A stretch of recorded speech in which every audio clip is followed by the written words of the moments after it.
Bonjour à tous et bienvenue sur notre chaîne. Aujourd'hui, nous allons plonger ensemble dans les rebondissements captivants de l'épisode 990 de Ici tout commence, diffusé le 28 août 2024. Les tensions montent à l'Institut alors qu'Enzo annonce une nouvelle capitale à Jude.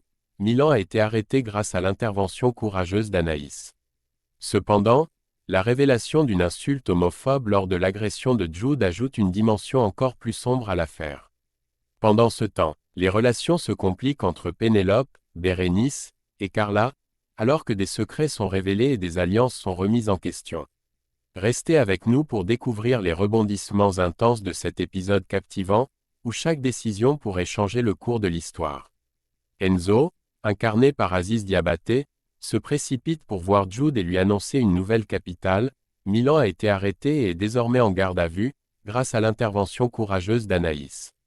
Enzo espère que cette nouvelle apportera un certain soulagement à Jude, qui a été traumatisé par l'agression qu'il a subie. Cependant, Jude reste profondément marqué par l'incident. Il révèle à Enzo un détail particulièrement douloureux. Lors de l'agression, l'assaillant l'a insulté en le traitant de « tarlouse ». Cette insulte homophobe ajoute une dimension encore plus sombre à l'attaque, renforçant le sentiment de vulnérabilité et de peur chez Jude. La révélation de ce terme montre à quel point l'agression était non seulement physique mais aussi psychologique, visant à le blesser dans son identité. Pendant ce temps, au sein de l'Institut, une autre tension se développe. Pénélope est furieuse et décide d'ignorer Carla et Bérénice, en raison de l'affaire de la liste des couples qui a causé beaucoup de remous. La liste, qui a fait beaucoup parler, a manifestement blessé Pénélope, qui se sent trahie par ses amis. Bérénice, se sentant coupable et mal à l'aise, exprime à Carla qu'elles doivent se rattraper auprès de Pénélope. Elles réalisent qu'elles ont fait du tort à leur amie et cherchent un moyen de réparer les dégâts, espérant regagner sa confiance et rétablir leur amitié. Cette série d'événements montre les complexités des relations entre les personnages, où la trahison, la culpabilité et le besoin de rédemption jouent des rôles cruciaux. La situation d'Enzo et Jude d'une part, et celle de Pénélope, Carla, et Bérénice d'autre part, reflètent les multiples facettes de la vie à l'Institut, où les enjeux personnels et émotionnels sont constamment en jeu. Vic et Enzo, reconnaissants, prennent un moment pour remercier Anaïs pour son intervention qui a conduit à l'arrestation de Milan. Cependant, Anaïs partage une information troublante. Milan a affirmé qu'il n'était pas responsable de l'agression de Jude. Cette déclaration sème le doute dans l'esprit d'Enzo. Il commence à se demander si Milan pourrait vraiment être coupable, d'autant plus qu'il sait que Milan n'est pas homophobe et a toujours soutenu son frère, qui est gay. Cette révélation complique encore davantage la situation, laissant planer une incertitude sur l'identité réelle de l'agresseur de Jude. Pendant ce temps, à l'Institut, Lionel et Solal proposent aux élèves un exercice de préparation à l'examen, inspiré de celui de l'année précédente. Il s'agit de créer un menu complet avec un ingrédient fil rouge en seulement 6 heures. Cet exercice, qui demande créativité et rapidité, met la pression sur les élèves. Zoé, déjà stressée par l'idée de l'examen, panique devant la tâche à accomplir. Incapable de choisir les ingrédients pour son menu, elle se sent dépassée par la situation. Finalement, submergée par l'anxiété, Zoé quitte précipitamment l'Institut, incapable de gérer la pression. Cette situation met en lumière les défis auxquels les étudiants sont confrontés dans leur formation culinaire, où la gestion du stress et la prise de décision rapide sont aussi importantes que les compétences techniques. Zoé, en particulier, se retrouve face à ses propres limites, tandis que ses camarades doivent trouver des moyens de faire face à l'exigence du programme. Rose confronte Enzo après avoir découvert que Milan avait un passé judiciaire et avait fait de la prison. Lors de cette discussion tendue, Enzo admet qu'il était au courant de cette information mais qu'il ne l'avait pas révélée parce qu'il craignait que les gens jugent Milan en raison de ses antécédents.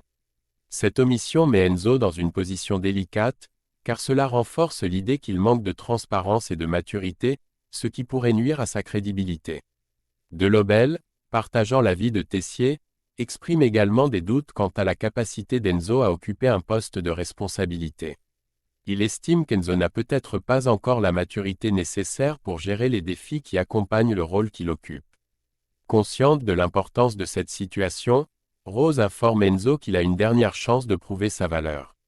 Elle lui explique que Delobel souhaite le rencontrer ce soir pour une mise au point décisive, qui pourrait déterminer l'avenir d'Enzo au sein de l'Institut.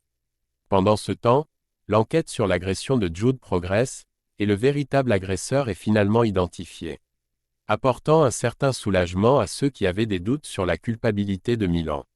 De l'autre côté, une réconciliation s'opère entre Pénélope, Bérénice et Carla. Après les tensions causées par l'histoire de la liste des couples, Pénélope parvient à faire la paix entre Bérénice et Carla.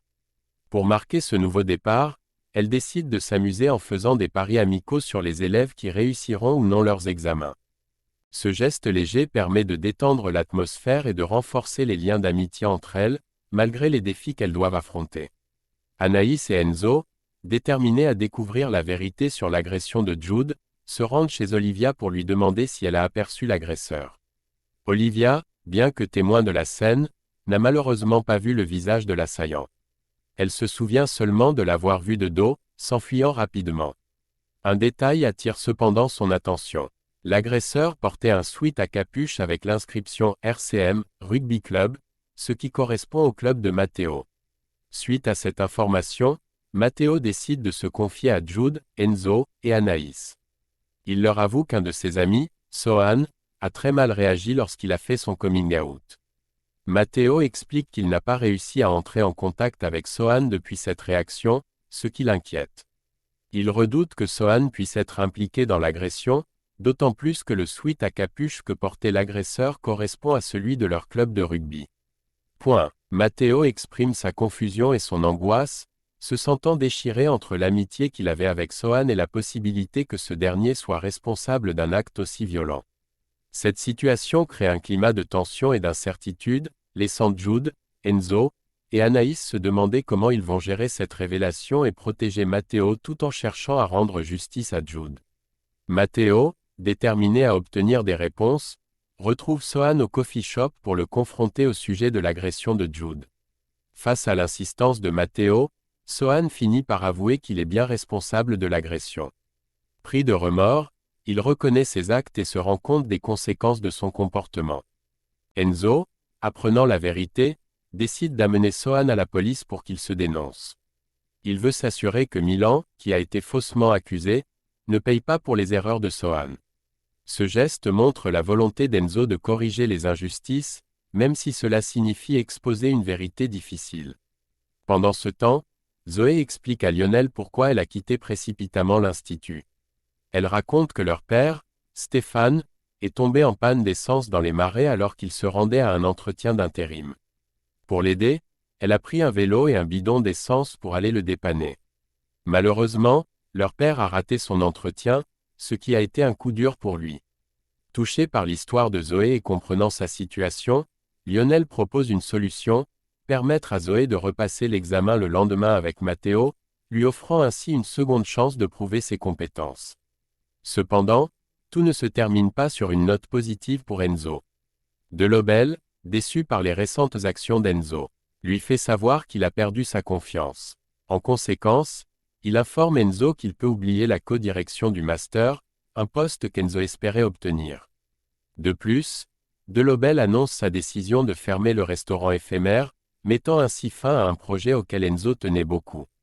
Ces décisions marquent un tournant difficile pour Enzo, qui devra réfléchir à la manière de regagner la confiance de ses supérieurs et de se racheter après ces événements. Voilà, c'est tout pour cet épisode intense de « Ici tout commence ». Si vous avez aimé cette vidéo, n'oubliez pas de laisser un like et de vous abonner pour ne rien manquer des prochains résumés et analyses. Dites-nous en commentaire ce que vous pensez des derniers rebondissements et de l'évolution des personnages. Merci de nous avoir suivis, et à très bientôt pour de nouvelles aventures à l'Institut.